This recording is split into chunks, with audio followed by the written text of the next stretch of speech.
No, tawag dito. So before we start, so let's have a game. So we'll be having a game. So this game is called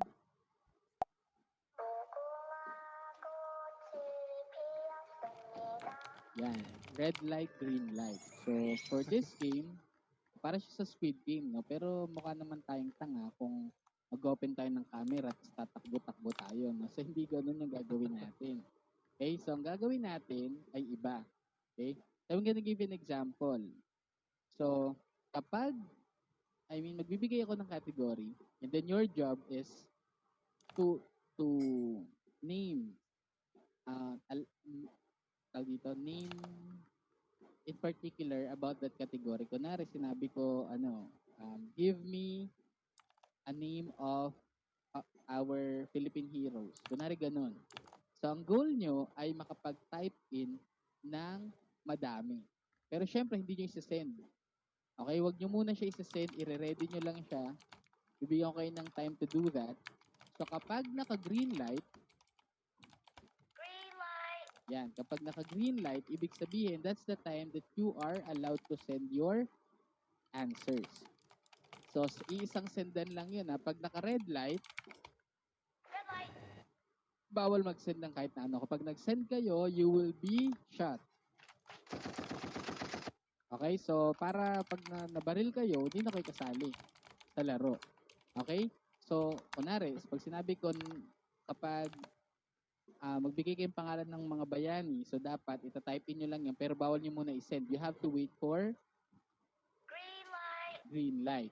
Pero pag nag-send kayo habang hindi pa green light, so disqualified na kayo sa larong to. Okay, so you have to be very careful. Okay, so there will only be 2 rounds.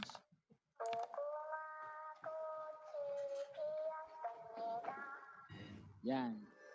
Dito, si Romnick, ang i-record niya lang ay yung may pinakamaraming pinakamaraming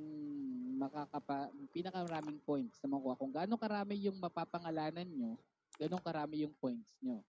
So, kunwari, kung kaya nyo mag-name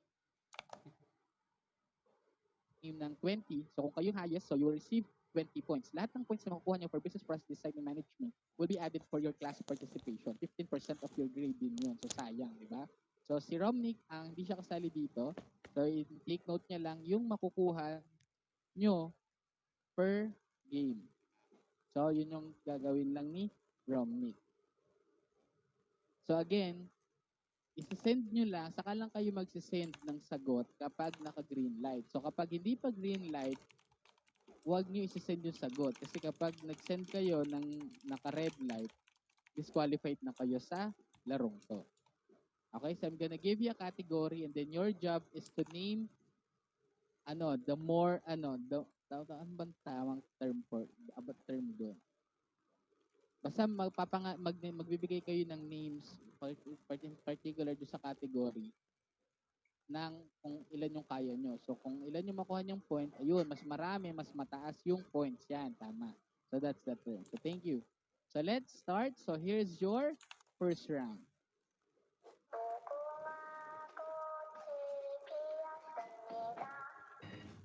Magbigay ng pangalan ng gulay. So it's still okay, naka-red light ha, bawal mag-send. Oh, nabaril na si Aleha. So wala na, hindi kasali sa Aleha dito sa larong to. So you have to wait for the green light before sending in your answers.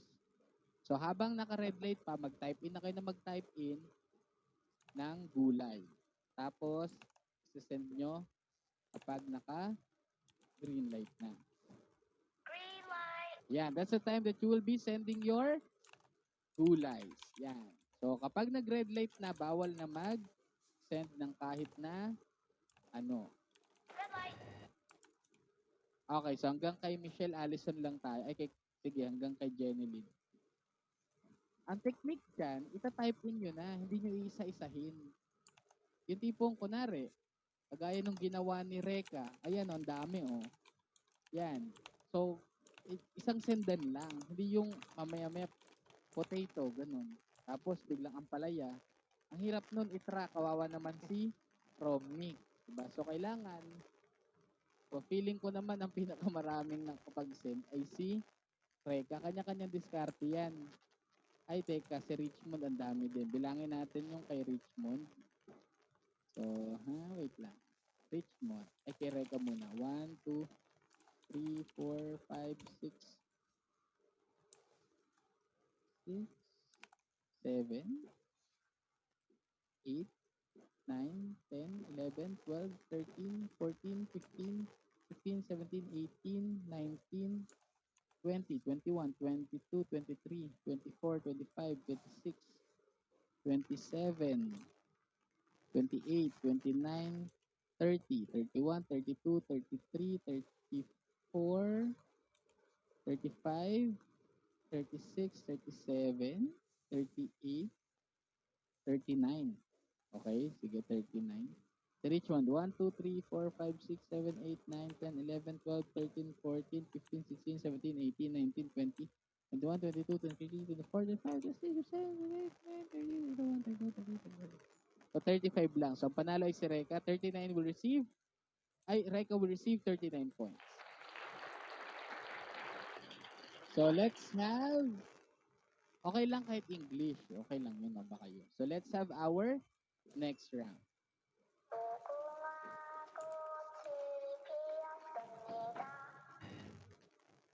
Magbigay ng pangalan ng lungsod sa Maynila.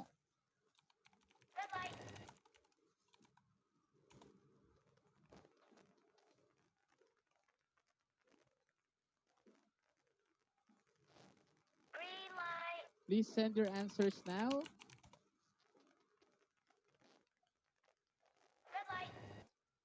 Okay, so hanggang dito na lang tayo. Maria Beatriz Robles. So tingnan natin sino pinakamarami. Malibay, Montalban, Baliches, Pandakan. Pateros Atay, hindi. City ha, hindi ano ha. O, tingnan natin. Aha, sino ba? Makati, ay, Muntinlupa, Las Piñas, Parañaque, Pasay, San Juan, Mandaluyong, Manila, Makati, 8, 9, 10, 11, 12, 13, 14, 14, 14 lang ata. 14 lang tong kay Richmond. Kasing iba, ayun, 14, 15, Caloocan. Yung Pateros ata ay hindi city. Si Ermita ay part ng isang syudad sa Maynila. Novaliches ba ay city? Hindi po. Hindi, no? So, 14 lang. Or 15, kasama yung Caloocan. Caloocan City. Navotas ba? Ang Navotas ba ay city? Valenzuela, 15 oo. feet po. 15 feet lang ang Manila. Ang Navotas ay hindi kasama sa city, tama ba? Hindi po. Hindi, no? So, City po yun. Kasama ko na po city po. City yun. Doon ako pinanganak. City ba yon? O sige, so we have Caloocan, Navotas, Valenzuela, Quezon City, Marikina, Pasig, Taguig, Makati, Manila, Mandaluyong, San Juan. So 15 yung kay Richmond. So si Reka, 1, 2, 3, 4, 5, 6, 7, 8, 9, 10, 11, 12, 13, 14, 15, 16. Tama ba? Tama bilang ko. 1, 2, 3, 4, 5, 6, 7, 8, 9, 10, 11, 12, 13, 14, 15, 16. 16 ang kay Reka. Si Jenny Lynn, 1, 2, 3, 4, 5, 6, 7, 8, 9, 10, 11, 12, 13, 14, 15, 16 din kay Jenny Lynn. So ngayon, pag Google, walang problema doon. Kanya-kanyang diskarte yun. So may tayo dito. So si Reka at si Jenny Lynn will receive 16 points. Yan. So yung kay Richmond, double check lang natin para Caloocan, that's counted. Navotas, Valenzuela, Quezon City, Marikina, Pasig, Taguig, Makati, Manila, Mandaluyong. Tapos, 5 from San Juan. 15 nga lang, kulang isa. So, sorry na, kulang ng isa para mapasama. So, congratulations for Reka and Jenny Lee. So, that will be our first game. So, don't worry, may tatlo tayong laro for today. Mas masaya yung huli. So, you have to be ready. So, madali lang yung lesson for today. So, ito yung objectives natin. So, discuss ways in which information systems enable cross-functional business processes. Describe the key features of business architecture and business process management and modeling. And then, ano pa? Apply the key features of business architecture and business process management and modeling to real-world context. So, ito, I doubt magagawa natin ito ikatlo. Kasi wala namang nabanggit doon na ganito yung gagawin natin. And also, understand capability-based planning techniques and processes, the significance of cross-functional processes. So, pag-usapan natin today ay different type of or classification of business processes according to business process architecture and cross-functional processes. So, technically yung mga pinag-pag-usapan natin for today. So, give me just a minute. So, pupunta silang pawis. Wait lang.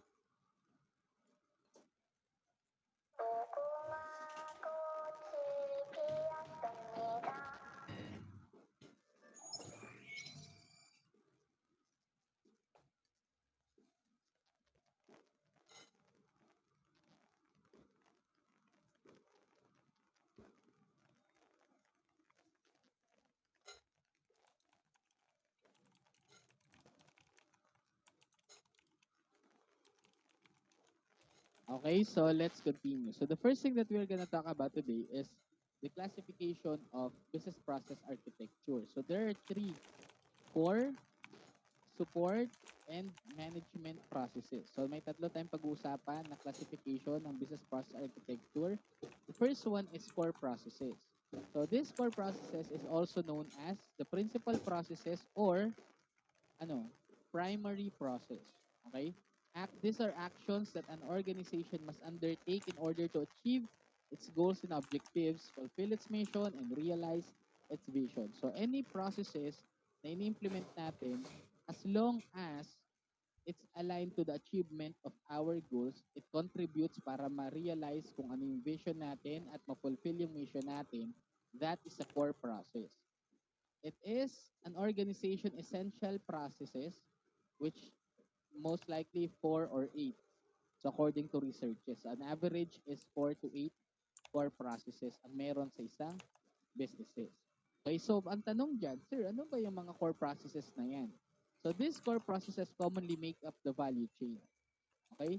So lahat ng activities in the value chain are core processes. So ngayon, ano naman yung value chain? So I want you to look on this. So this is the value chain or commonly known as the supply chain.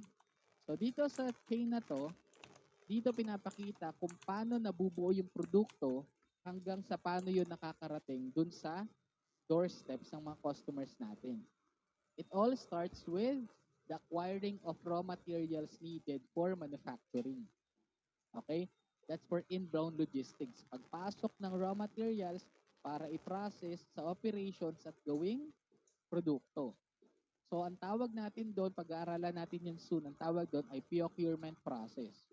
The process to be implemented whenever we are acquiring raw materials or supplies needed by the company. And then, yung inputs na yon will be processed, manufacturing process ang tawag doon. And then, kapag na-produce na yung product, isa-set na yon for distribution sa warehouses and distribution centers natin.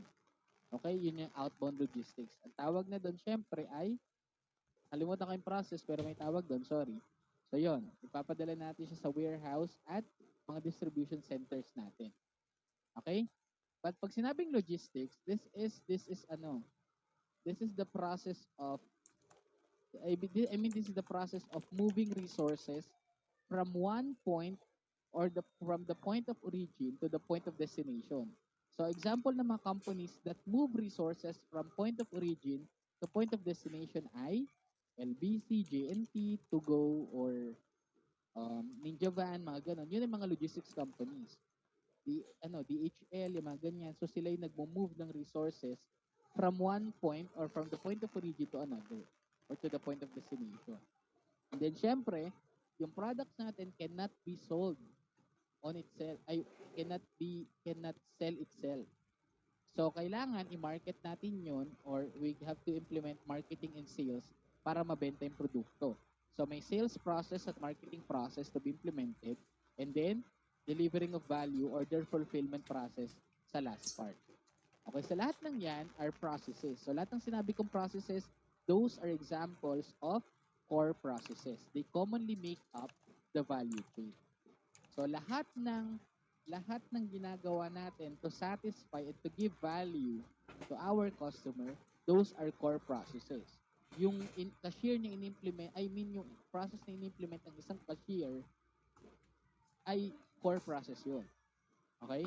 Yung pagde-deliver ng ng Food Panda or Grab papunta sa mga bahay natin, those are core processes. Okay? So, it exists inside the organization functions, pwedeng sa mga departments, but they typically travel across functions, meaning, ang mga core processes may be functional processes, meaning processes na implement ng isang department, or pwede daw na multiple functions ang nagpe-perform nun.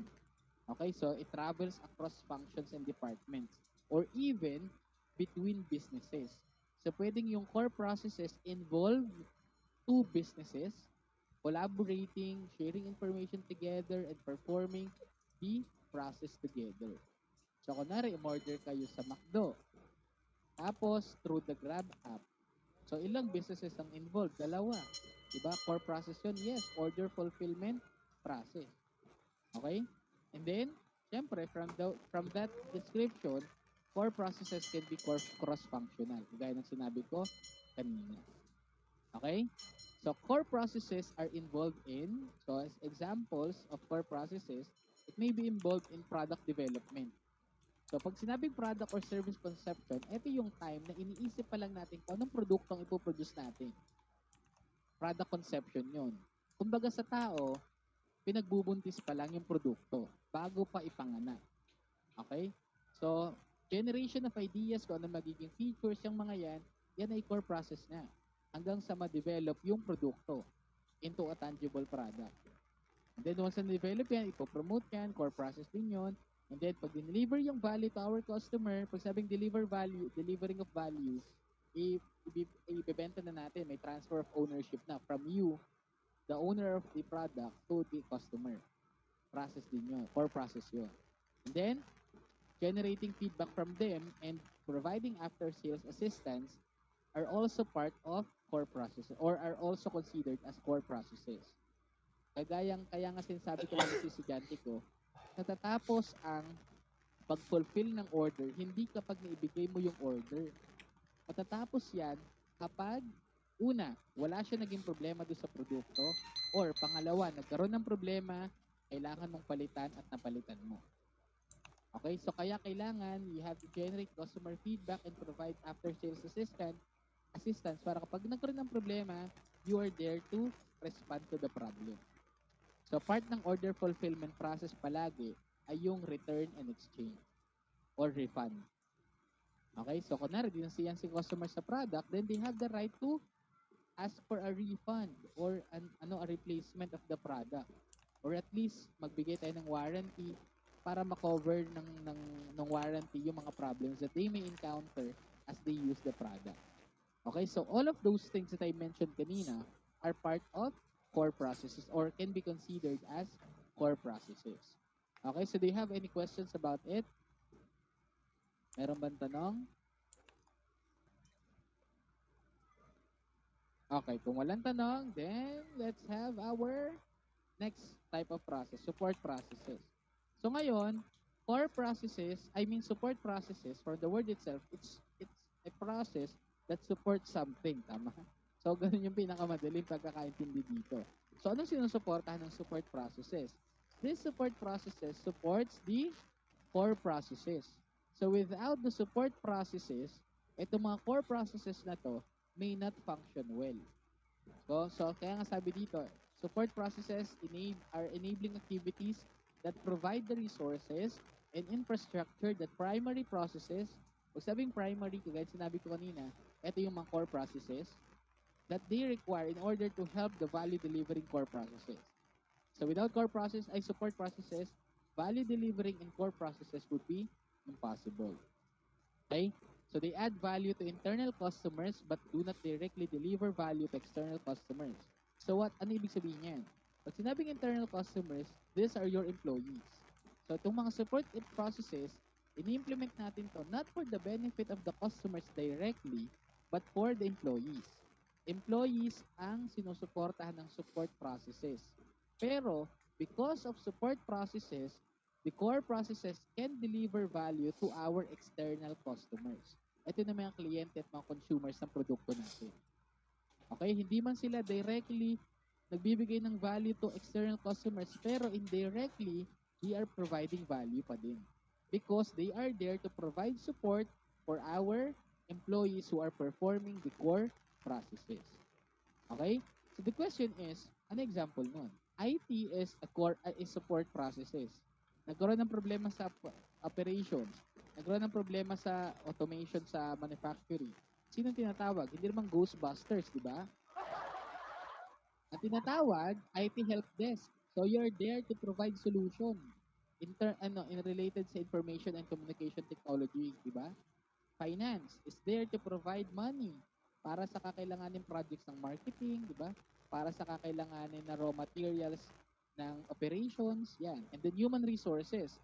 Human resources provide competent applicants, competent candidates. Kung si human resources won't be implementing, tawag dito, an effective recruitment and selection process sa pagkuha ng candidates na magtatrabaho for the company, then ano yung expect natin? Kapag hindi effective yung nakuhang mga tao at ilalagay mo lang yan basta-basta sa trabaho, do you think they can deliver value to customers?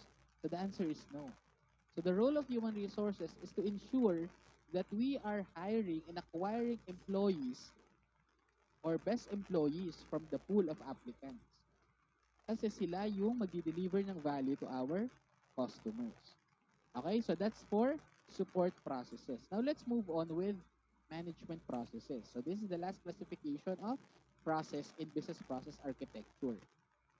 So pag sinabing management processes, from the word itself, these are processes implemented by the management. Nandali, di ba? So it makes certain that a core or supporting process complies with legal standards, no, and regulatory and complying in terms of regulations and legal criteria. Ibig sabihin, ini-ensure ni management, ino-oversee ni management yung core at supporting process. Kumbaga si core at supporting under the umbrella of management. Management ensures na walang magiging problema si core at si supporting processes. At dapat lahat ng in-implement nilang process should be aligned pagdating sa operational standards, financial criteria, and regulatory and legal criteria. Align sa law, align sa nakalaang budget, align sa operational standards natin. Okay? So that's for management processes. They do not immediately give value to customers, just like support processes, but they are important to ensure that the organization runs smoothly. So because they oversee and supervise everything in the organization. Okay? So the question is, an example ng management processes. Example, performance management process. Pag-aaralan nyo to soon. Tinuturo ko to sa DFCAM. So, sa to subject nyo pagdating ng third year, second semester. I don't know if I will be your professor pa rin pagdating mo. So, the performance management process is the process to be implemented to ensure that the organization achieves the organizational performance standard. So, si performance management, ang trabaho niyan ay ma-ensure na lahat ng individuals, department in the organization are performing well. So, that is a management process. Another example of management process that I can give you is yung administrative processes. Yung mga documents na piniprepare ng admin for you. Those are admin processes. Okay? Example yun ng management process. Yung plano nila for improving your processes, yung process improvement, that is a process run by management. Example yan ng management processes. At marami pang iba. Okay? Yung pagbibigay ng memo, that is a management process. Part yun ng communication process. Yung mga nare-receive yung memo from the top management, that is a management process. Part yun ng communication process. Okay? So do you have any questions about the three, the core, the support, and the management processes. Meron ba kayong katanungan?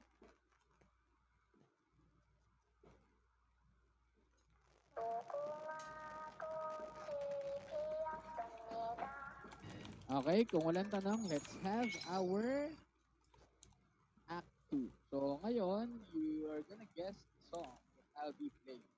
And then your job is to guess it correctly and accurately. So, ibig sabihin, walang maling spelling, dapat tama ang hula. So, ang gagawin natin, kung sino yung pinakaunang tatlo na makaka-guess ng kanta will receive 5 points each. Okay? So, again, yung makakakuha lang ng points from this game ay yung first three. 5 points each ang bawat hula. So, Romnick, ang tawag dito, tatlo yung pwedeng manalo per round. Okay? So, yung first three. So, pabilisan to. Ready na yung chat box and ready your ears for our first song.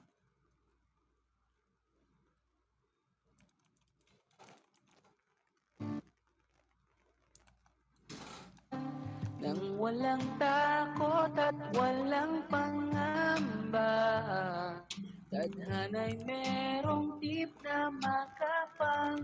Okay, may nanalo na. So, congratulations. So, yung mga sumasagot pa, kawawa naman tayo, nahuli tayo. So, ang nauna ay si Liam.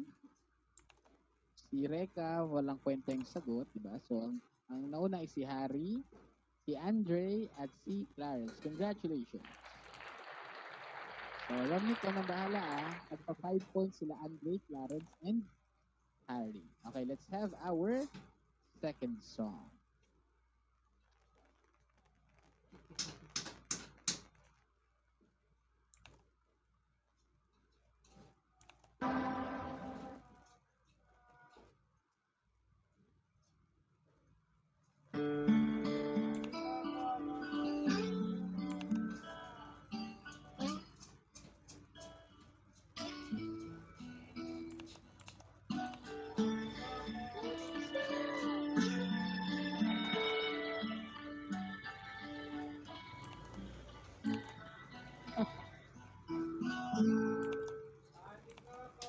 Ito ang liham ko, nilabata ng tono, mga letra ng puso,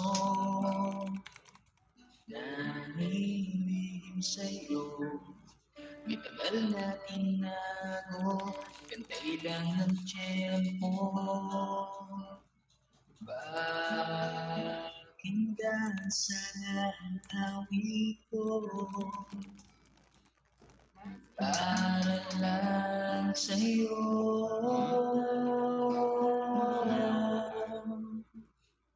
Kung magiging tayo, pangako ng puso, mamahalin. Okay, may nanalo na. Nag-attend lang ako ng kasi. Tamang sagot ay kung magiging tayo. So, ang pinaka-nauna talaga kanina ay si Richmond at si Lance. So, sumabit ay si Jenny Lynn. So, congratulations for you three. So, Romnick, I hope you get that, no? So, let's have our last round. So, last round na to,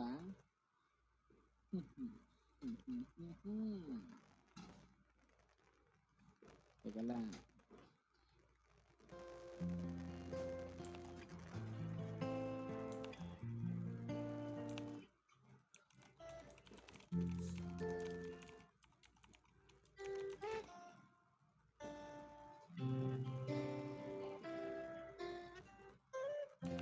Stuck on you, got this feeling down deep in my soul.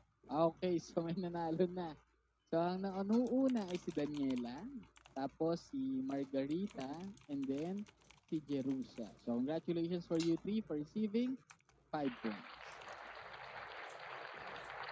So, yung mga di nanalo, bawi na lang later, no? So, let's proceed now with our second second part of the lesson. So, yung kanina, meron pa isang laro, makakabawi pa kayo mamaya. Okay? So, let's have our second session. So let's talk about cross-functional processes. So pag sinabing cross-functional, you already know this. No? In-explain ko na to ay sa enterprise system pa lang. It involves multiple divisions or departments. Ibig sabihin, itong process na to, this involves different departments. It cannot be portrayed using basic workflow diagrams. So meaning, hindi natin siya pwede i-illustrate base sa isang basic workflow diagram lang. So, ang isang basic workflow diagram, ito itsura nun. So, kapag daw cross-functional process ang gagawa natin ng process map, malabo na magawa natin siya through a basic workflow diagram, which is something like this. Eto, ituturo ko sa inyo soon paano gumawa ng tamang ganyan. Pero, this is an example of a basic workflow diagram. Kumbaga, meron lang siya isang flow. Okay? Meron sequence of elemental activities and then hanggang sa mapunta na sa end. Okay? So, yan yung basic workflow. Kapag cross-functional, hindi natin yan pwede gamitan nito. So, ano ba itsura ng cross-functional process? Mamaya papakita ko sa inyo. When diverse departments within the same firm work together to achieve a shared goal, that is referred to as collaboration. So, collaboration can be seen in cross-functional processes. Kasi nga, departments or people in different departments work together to achieve a shared goal or to implement that particular process. Okay? So, ito yung example ng isang process map wherein multiple departments are working together in implementing one specific process. So, dito sa example na to, may tatlong departments involved. The sales team, the management team, and the credit department team. Tatlo. Ito customer ito. Ibig sabihin, ito lang yung role ni customer dyan. Pero hindi yan department. Okay? Itong tatlong to. Ito yung buong proseso. Pero pinapakita dito sa process map na to na lahat ng nandito sa column na to, ito yung ginagawa ng credit department, ito naman yung ginagawa ng management, at ito yung ginagawa ng sales team. They are working together to implement one specific process. Ngayon, hindi yan basic workflow diagram, kundi yan ay isang, may tawag dyan, pag-aaral natin soon. Malilito kayo. Tawag dito sa mga column na yan, swim lanes. Pero, kung paano to gawin, ituturo ko yan sa mga susunod na pagkakataon. You just have to understand na dito sa process map na to, there are three teams or departments working together para dito sa buong process na to. And this is an example of a cross-functional process. Okay? Kagaya din ito, example din to. There are 4 teams naman dito. Development team, the testers, the technical support team, and the sales team. They are working together to implement one specific process which is software service cross-functional process. Okay, isang buong proseso yan, pero 4 na teams ang nag-work together para ma-implement yan. And that is an example of a cross-functional process. Meron ba kayong tanong about cross-functional process? Pag-order kayo sa Lazada, akala nyo isang department lang ang nagpa-process nun? Hindi, madaming departments ang involved in order fulfillment process ng Lazada. And also, may kasama pa silang other business like Ninja Van, di ba? Ano pa? JNT, yung mga yan ay mga partner, mga logistics partner. Kasama sila sa implementation ng order fulfillment process. Tapos, iba't ibang departments din ang nag-work together, and that is cross-functional process. Meron ba kayong tanong about cross-functional process? Madali lang, di ba? But kahit sa fast food, yes. Di ba? Iba yung team na nasa harap, iba yung team na nasa kitchen. Di ba? Iba din yung team if there are team for delivery. Tapos, syempre, meron din silang third-party partners like Foodpanda or Grab. So, ganon. So, yung implement nila ay isang example ng cross-functional process. Okay? So, it seems wala kayong tanong kasi madali lang yon. Let's have our third game for today. Okay, itong game na to will give you an opportunity to get, ilan kaya? 30 points. Okay, 30 points to, kaya you have to be ready. So, for this game,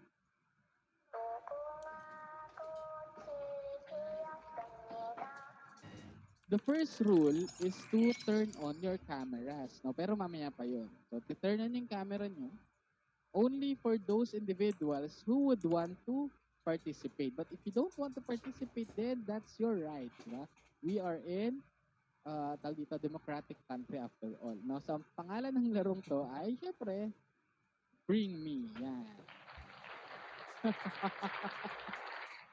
So, ito ay pabilisan. Pero you have to be very careful. Baka may mamatay sa inyong ngayong araw na to. Madulas sa hagdan. Kasalanan kayo, di ba?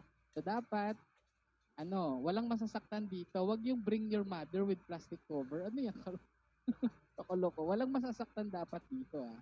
Pero syempre, kaya may 3 rounds dito. So, yung unang round, 5 points. Second round, 5 points. Yung last round, 20 points. Okay, so i-assume nyo na madali yung first 2 rounds and then yung last round, medyo hindi lahat makapag-comply doon. Okay? So, I hope you're ready. For those who want to participate, please open your camera. So, ito ay hindi pa unahan. Ha? Pero, you have to bring the item that I want in 10 seconds. 10 to 15 seconds, mga ganun. Okay? So, ang i-record ni Romnick ay yung mga makakapagdala. So, kapag nakuha nyo ng item, itabi nyo sa mukha nyo para makita ni Romnick at malista niya yung pangalan nyo. Okay? So, sana nakuha lahat ng mga sinabi ko, no? So, ganun yung gagawin natin. Okay? So, si Romnick ang hindi siya kasali. Siya lang yung magre-record ng So, hanggat hindi pa tapos yung allotted time, so, iyaano nyo yung item sa tabi ng mukha nyo. Okay? 5 points yung unang round. Second round, 5 points. Yung last round is 20 points. So, I hope you're ready. So, let's have our first round. So, yung una, madali, warm up to, no? I want you to bring me a belt. Belt. Kahit kaninong belt. Tapos itabi nyo sa face nyo and then pakita nyo kay Romnick. So, once na nakita na ni Romnick, kapag screenshot na siya, then we can proceed now with the second round. Sige, sayang 5 points, oh. Yan. So, Romnick, ikaw nang bahala. So, yung iba, wala. Ng mga walang belt. Yung mga walang belt, walang points. Yung makakuha ng belt, yan, pakita nyo kay Romnick. Yan. So, may mga belt nung kani-kanino ibalik nyo. Baka kasi papasok mamayang gabi o bukas, na bad trip na yung magtatrabaho. Hindi mahanap. Okay, so let's have our round 2. So, for round 2, I want you to bring me a tuwalya. Tuwalya or bath towel. Uy, may katabi kayo tuwalya, mga di pa kayo naliligo, no? Mamaya pa kayo maliligo pagkatapos ng klase. So, Romnick, paki-screenshot na. Lahat ng may tuwalya will receive 5 points. Saya nyo dyan, ha? Tingnan natin sa third round. No? So, let's have our third round. So, I hope you're ready. So, sana hindi pasmado yung mga paa nyo para... Siyempre, hindi brief. Ano pa ba? Hindi naman ako ganun. So, bago kayo tumayo, make sure na na maayos yung suot nyo. Baka kung ano-ano suot nyo dyan. So, for our wait lang. For our last round, I want you to bring me a kaning lamig. I want you to bring me a kaning lamig or bahaw. Tapos, ipakita nyo sa screen yung bahaw. Dapat hindi yan bagong sinaing, ha? Kahit yung nahanginan lang, ganun. Pakita nyo yung bahaw, kahit gaano karami yan, kailangan makita. 20 points din yan, sayang, di ba?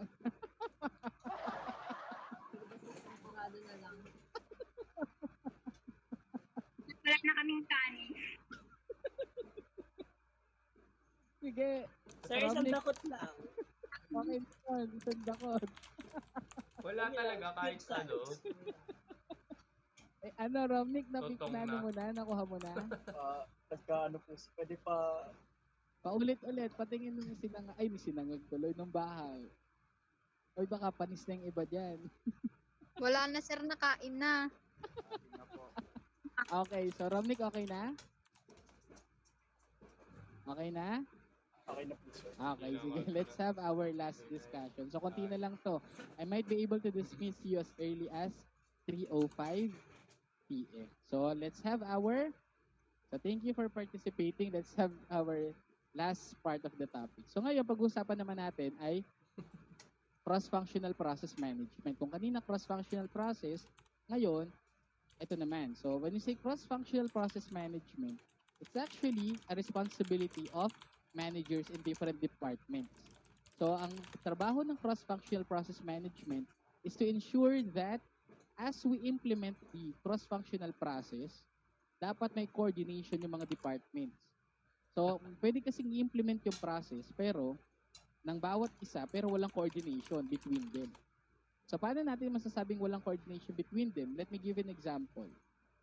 Meron ata dito. Wala. Meron dito. Wait lang. Eto, kunwari. This is a cross-functional process, tama? So, dito magi-start yung process. So, the customer requests help or report errors. So, ngayon, si customer, ang una niyang makakausap ay sales team. Ngayon, si sales team would be asking if sales issue ba to o hindi. Kung sales issue yan, then they will resolve the issue. If hindi, ibabato niya yan kay technical support. What if si sales, nakuha niya na yung mga details ni customer, tama? Binato niya kay technical support pero hindi niya pin-provide yung information ni customer. So instead na mabilis yung trabaho ni technical support at mabilis din mariresolve yung problema ni customer, ang nangyari, inulit lang ulit ni technical support yung tanong kay customer and then saka pa lang siya na-resolve. Imbes na mapaprocess siya in 10 minutes, umabot ng 15 minutes yung tawag. So ngayon, that is an example of a cross-functional process na walang coordination. So ang goal ng cross-functional process management is ma-establish yung coordination between departments who are working together in implementing a particular process. Okay? So lagi niyong tatandaan na ang goal ng management, kaya yan nag-exist, tatlo. Effectiveness, efficiency, and coordination. Kaya may management kasi yung tatlong yon yung kailangan ma-achieve ng bawat company para maging successful at mag-survive. So without them being effective, kapag di nila nagagawa yung trabaho nila, that is a problem. Kapag nagawa nila yung trabaho nila pero they are not that efficient, pwedeng matalo sila ng kalaban nila sa industry. Pag walang coordination, magkakagulo-gulo. Imagine, sabi ng utak nyo, sumayaw kayo, pero ang ginawa nyo, nagpatikal-kal kayo, di ba? Hindi coordinated yung katawan nyo sa utak nyo. So that can be a problem. So, in implementing the cross-functional process management, these are made up of management. Lahat ng managers, lahat ng managers in different departments who are performing the same process, sila yung may responsibility in managing the cross-functional process. Kunwari, may tatlong departments, ito yung example, kapag functional process yan, sa bawat team, may kanya-kanyang manager yan. Yung bawat manager, yung nagmamanage ng bawat teams. Pero if these three teams are gonna work together to perform a cross-functional process, tatlo ngayon yung managers na mag-oversee nitong particular process na to and ensure na magpe-perform tong mga to with coordination. Okay? So, tatlong managers yung mag-work together dito. Kasi nga, tatlong departments yung involved. Okay? So, for this example, for cross-functional process management, mga characteristic nito ay una, it manages across functions. So, meaning, kung tatlong managers yan, accounting manager, financial manager, and human resource manager, and then nag-work sila together, di ba? So, si accounting manager, pwedeng mag-directly report yung from finance department and human resource department sa kanya. Kasi bilang part ng cross-functional process management, you should manage across your department.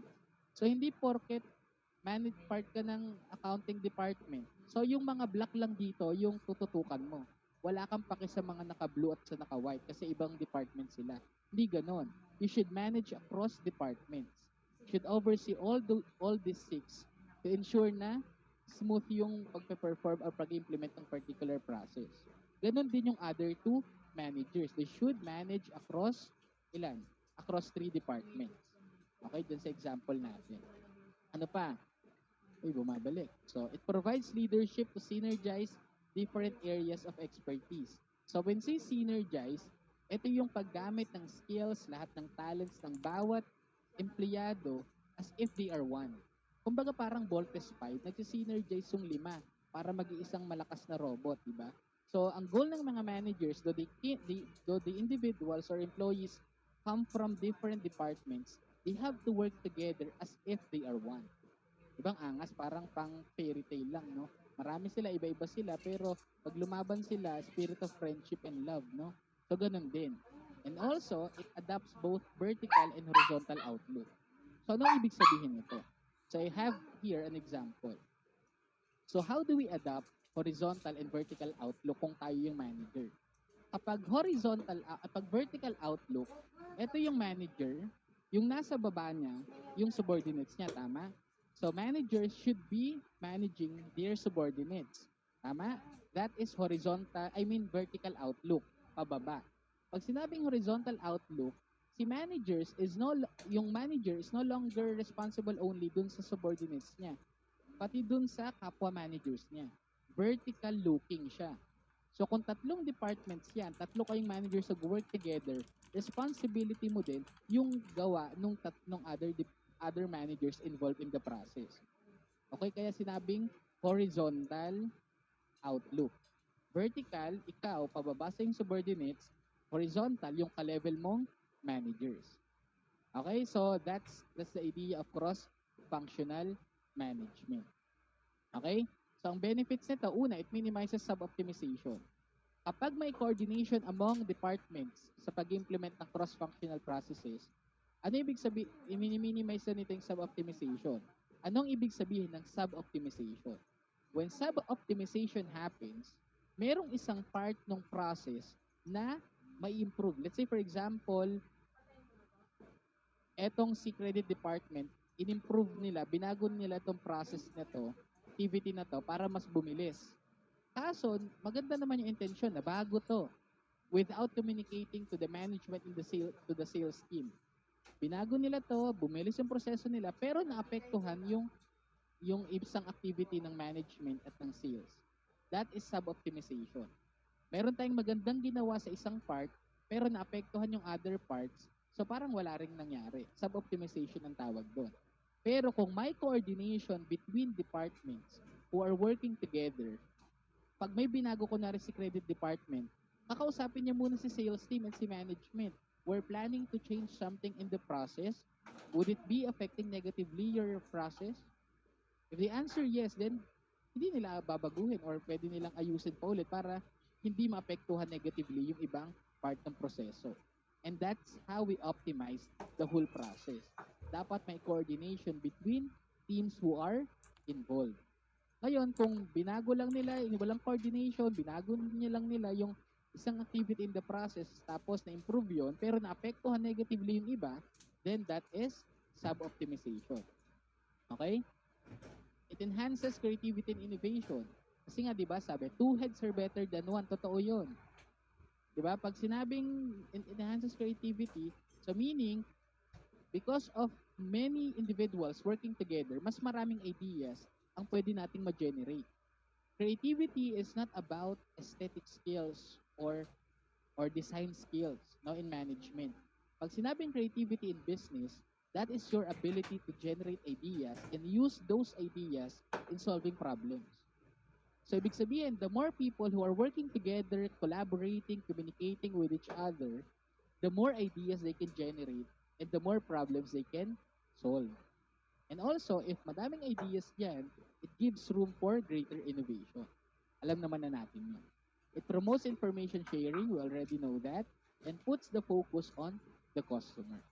So these are the benefits of cross-functional process management. So it's not just enough to implement a cross-functional process, but also ensure na dapat yan ay well coordinated. That's why we need cross-functional process management. Okay? So that would be all. If you have any questions about anything that we talked about, so pinag-usapan natin tatlong classifications ng business process.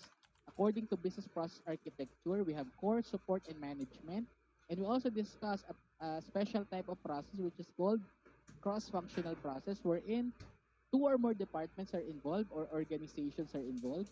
And then we also learned that there has to be a cross-functional process management to ensure that yung people working or performing a particular cross-functional process are working with coordination.